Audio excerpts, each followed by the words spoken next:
洋基此一投打俱佳，第4棒瓦伊特 Luke Voigt 在1局下轰出3分炮，向精英先发投手凯许纳 Andrew Cashner 下马威。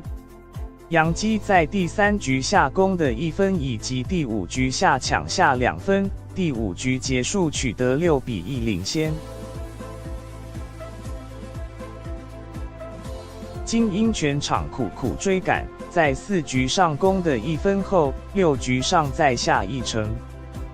伯德 Greg Bird 8局下开轰，这发阳春炮协助洋基取得7比2领先。精英9局上反扑无功，比赛提前结束。